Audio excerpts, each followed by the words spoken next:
Satellites pass messages to each other, but still they don't know what they mean.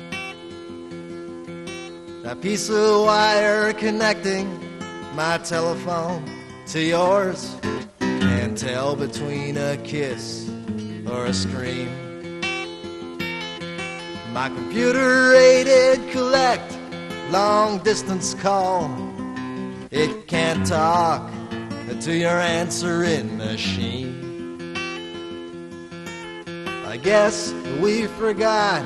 You must have passed over about talking and what it used to be. When we talk to each other, who do we talk to? Technology is brilliant. Too bad we're not listening.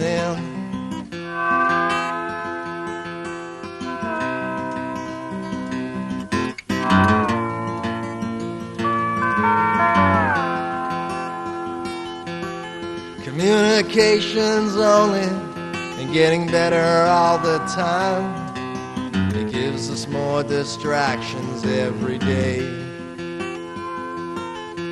'Cause I can't hear you now. The TV is on, and you can while you're driving away. How can we talk about tomorrow? We're still not listening to yesterday. If we promise to hear each other talking, we gotta promise to listen to what we say. And when we talk to each other, who do we talk to? Technology is brilliant. Too bad we're not listening.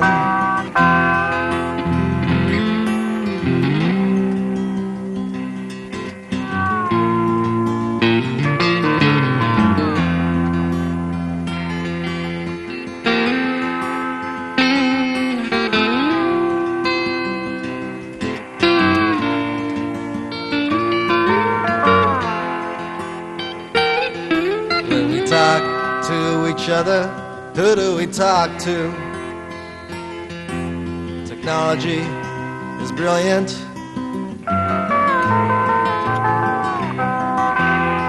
Too bad we're not listening to ourselves.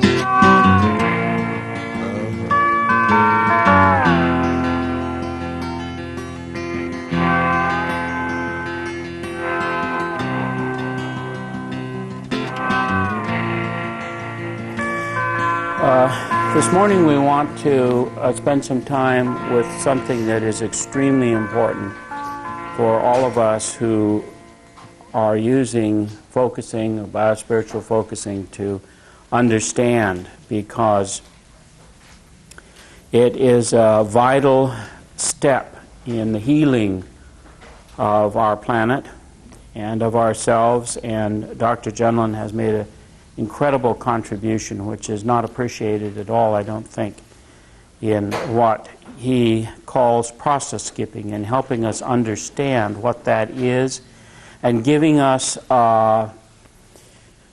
some criteria to be able to evaluate the kind of spiritual exercises and growth steps and various philosophical and practical kind of things that are just, huckstered all over the place these days. How do you know if what you're doing is on target, is going to further pathologize you, or whether it is healthy? How do you know whether to get involved with certain things or not get involved with them? And our background and our doctorates were in the psychological study of religion, which is different than, say, the sociology of religion, the history of religion, or theology. We already had theological degrees, but what always fascinated me was to try to evaluate what was on target from the standpoint of healthy human growth in religion, and what was off. What made people more sick because they practiced religion a certain way or lived a religious life a certain way, and what made them more whole, more life-giving, more healing, more capable of a presence to other people in the world around them that begot life rather than destroyed life. And I saw both, even as a child.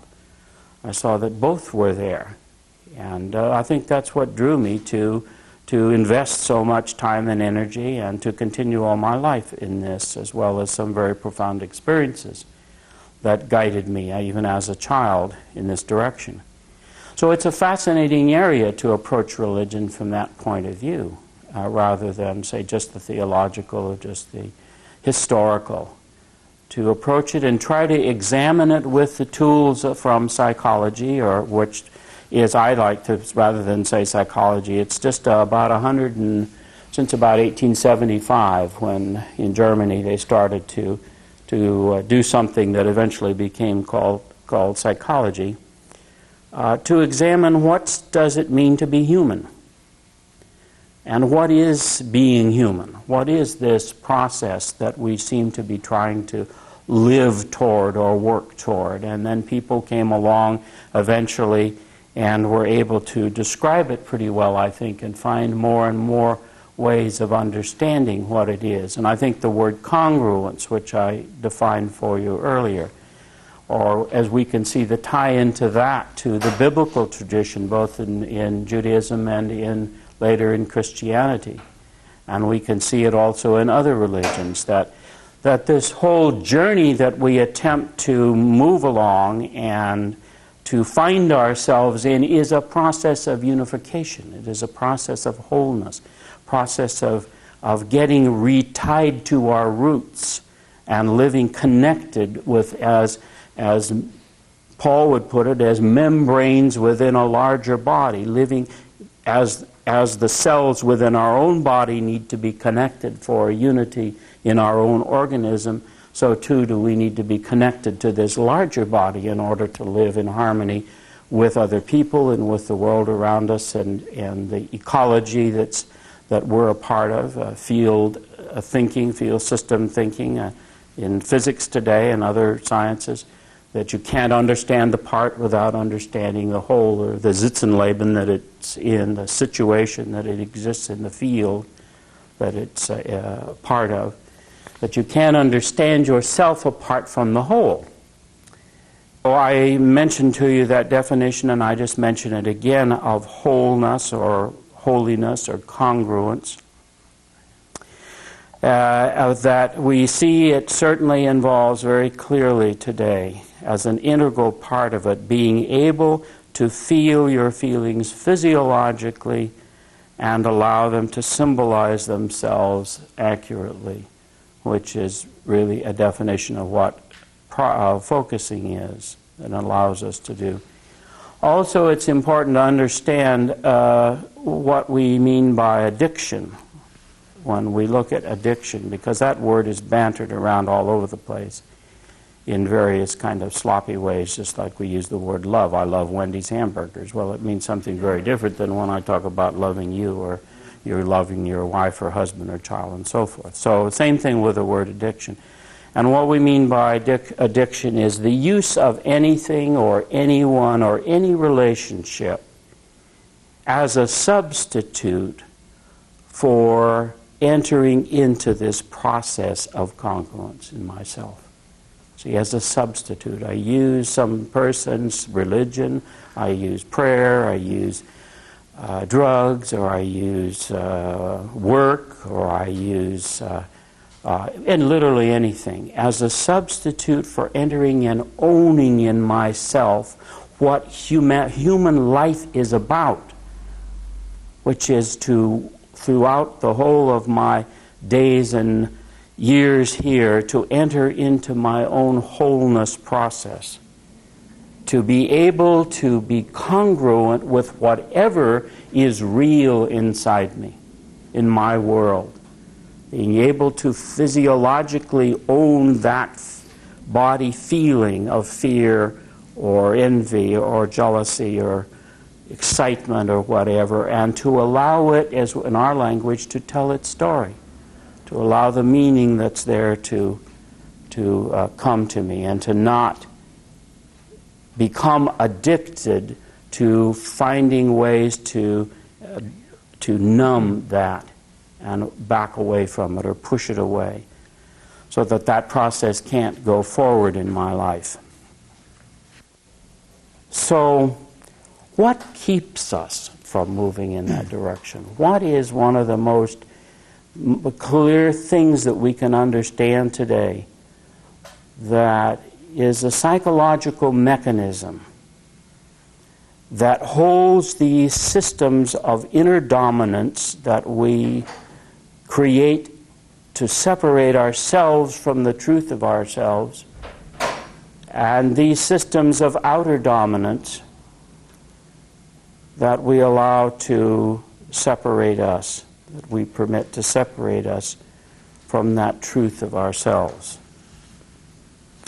And I think Jean has made an extraordinary contribution to helping us understand how that works psychologically, so that we can begin to recognize it in our own behavior patterns. We can begin to recognize it in what somebody comes along and says, boy, this is the way. Jump on board and your problems are all over, and all this stuff that's going on around us all the time.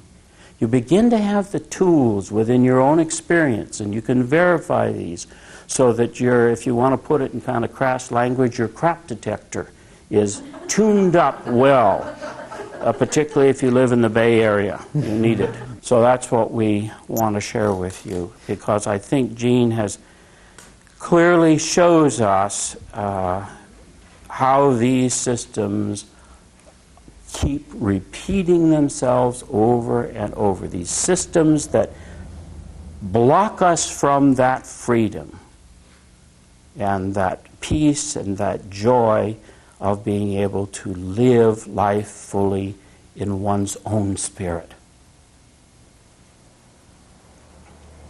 And he calls what he has identified process skipping. So let's talk about that and see if we can do some explaining and help you understand that a bit. Okay? Okay, so just to set my remarks just a little bit, as I've already told you many times, we're in the midst of a major transition in our time and in our culture, and we're experiencing it. And what we're doing in this workshop is really a very integral piece of it. Because as I've told you, in so much of philosophy and theology and psychology, there's a major movement taking place from theories that are all content to process. And the problem is that in philosophy and theology, they talk about it, but they don't have a body process to do it. And what Gendlin and others are introducing in psychology is an actual process that enables us to do and to experience this movement in ourselves. And we're identifying that movement as the body life of spirit, or congruence. So there's a lot of major connections here. And what we want to do today, however, is we can understand this movement a lot better if we understand what happens inside us when it stops, or when it gets blocked. And this is where Jean Gendlin and Carl Rogers have made a major contribution. It's a contribution that really has not yet been discovered by people in the field of addictions, because they have identified, and Gendlin himself has identified, the precise psychological mechanism that locks addictive patterns and patterns of dominance in place and makes them so resistant to change. This is something that operates on automatic pilot. He calls it a process skipping structure. And there is not a single person in this room who doesn't have one or many inside. And so let me begin by sharing an example of one of my own process skipping structures. And then what we'll do is we'll kind of build on that and go further from that. About 20 years ago, my mother was becoming rather infirm, and it was difficult for her to live in her apartment. And I noticed if she had to go to the doctor or something and she was by herself, it was becoming very, very difficult for her. So I looked around for one of these life care facilities where she could go in and she could have an apartment in that residence setting, but at the same time there was a restaurant there and there was a health care system there and nurses, and that you had all the backup. And I finally found one, and it's an excellent one in San Francisco, and she has lived there for more than 20 years. So she's been very happy there, and it was the right move. It was the right choice. But I can remember getting her all set up in her apartment and getting everything just right, and we got the mirrors on the walls and the boxes unpacked, and she was all settled, and I said goodbye to her, and she just kind of had that, I don't want you to go, but she's English, and she has the stiff upper lip, like all of us from England do. And so I walked out, and I can remember as I walked out that door, the guilt just started flooding up all through me. And I went home, and the guilt was there for a couple of days. And then, of course, the phone calls started. I'm not sure I want to live here. Can I go back to my old apartment? It's so much nicer. And finally, the guilt just kept building and building and building until I couldn't take it anymore. And what I did to alleviate the guilt, as you might guess, is I went to visit my mother. And as soon as I visited her, she was happy, and I was happy that she was happy, and I felt good that she felt good, and I could feel the guilt go down. And that was fine. We had a nice visit, and I came home. And then about 3 weeks later, there was another call. And every time the calls came, I could feel the guilt rise up inside me. And as the guilt rose up, I'd reach a point where I couldn't take it anymore, and then I'd go visit my mother, and the guilt would go down. Well, I live over 150 miles from San Francisco, and the two of us own the car. And he started looking at me, and because I'd make these visits, and he could feel everything that was in me, and I could feel it, but I would still, guilt, go visit Mother. And then he would start confronting me. Ed would say, you really need to sit with that guilt and be with it. And I'm English, and this is family. And family is nobody else's damned business. Don't have to use much imagination to know what the exchange was that happened there. Whenever I went to San Francisco, I was not in touch with the fact that I was not going to San Francisco to visit my mother. I was going to San Francisco to get the monkey off my back. And I'm sure my mother knew that or felt it at some level. And I knew it at some level. Well, finally, one day came, and I guess I had just been to San Francisco, and another guilt surge came. And I sat with myself, and I thought, I really got to take some time and be with this. And so what did I do? I held the guilt. Okay, so what I had been doing, as you can imagine, is I would feel the guilt up here, and then instead of going into and through the guilt and holding the guilt, I would go visit my mother. But this time I finally went into and through, and I held the guilt in a caring way. And as I did that, then, of course, the first thing that came was a whole lot of anger and a whole lot of unfinished and unresolved childhood issues. And I just sat with and I held those in a caring way, and I let the story unfold. And there would be times when I'd sit with Ed because I found it very helpful. I found that this was one of those very hard places that I wouldn't touch, and so I was like a rubber ball. Every time I got near it, I'd bounce off it. Ed has a nice phrase. He calls these habit-protected places. These are the places we focus up a storm all around them. But that one I don't touch, you see. Well, finally, with help and just with my own focusing, I began to hold it, and I began to allow the anger to tell its story. And the anger had a lot of stuff in it. As a child, I had incipient TB, and I'd had asthma. And at a very crucial time in my own growing up, my parents were having difficulty in their marriage, and all of this was there. So I was sent away to boarding school. I hated that. I went away when I was 7, and I came back when I was around 11 or 12. And it's that, and I had a lot of feeling about that, which I didn't, I had never really processed. And as an adult, I had come to my own peace with this, because I knew as an adult my parents were having a difficult time in their marriage. It was during the war, the Second World War, and there were a number of issues around that with my father's work. So my mind had come to its own resolution of this issue. But my body's carrying of that was still 7 years old. How can we talk about tomorrow? We're still not listening to yesterday. If we promise to hear each other talking, we gotta promise to listen to what we say. And when we talk to each other, who do we talk to? Technology is brilliant. Too bad we're not listening.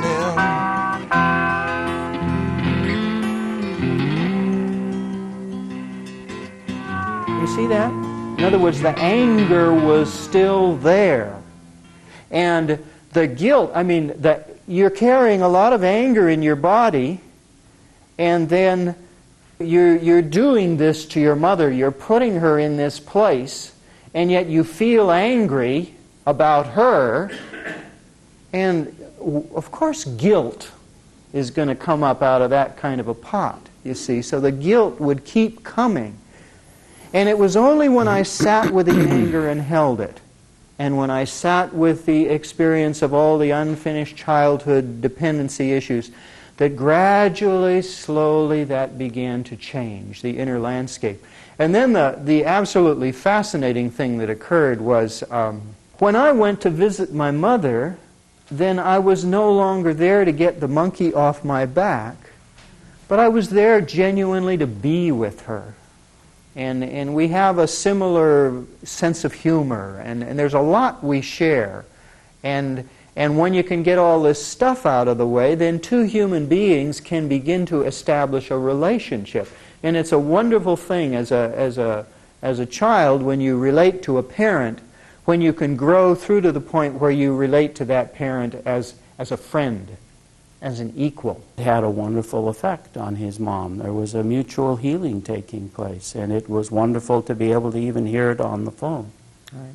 And to this day it has continued, and she is a remarkably changed woman as she is in her process of dying now.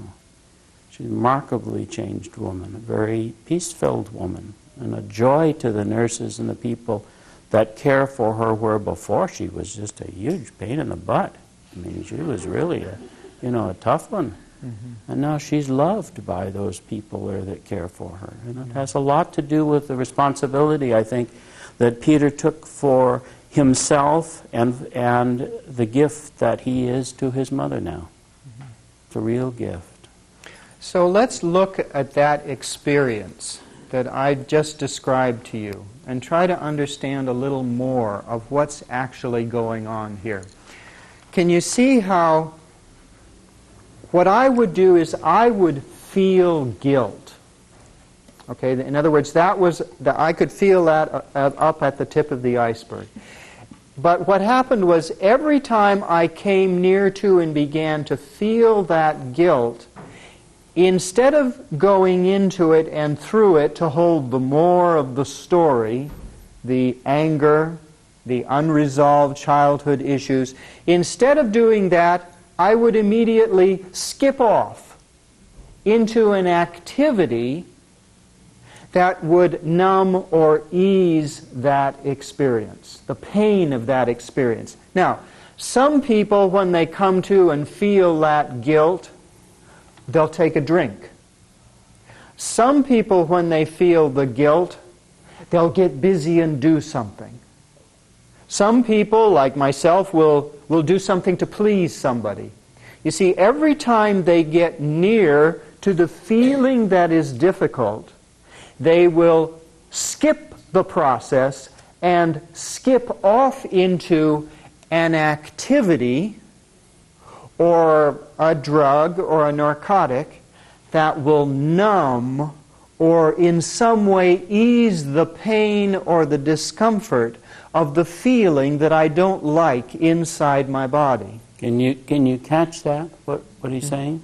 Yeah. See, some of us, like we were saying the other night, that's when we started. We're coming full circle around for what the exercise we did the first night. Remember, I asked you, what's your pattern when some feelings that come up between you and feeling really good? You're anxious, or you're worried, or you feel lonely, or whatever it is. What's the pattern that you have learned to process skip? Now we can call it a name, right? That you have learned to process skip, which means to push it away, to numb it, rather than to hold it and enter into it so it can tell you what it means and can thereby change. That pressure's off. So it's right always at that point. That's the key point right there, where we get into doing something that eventually we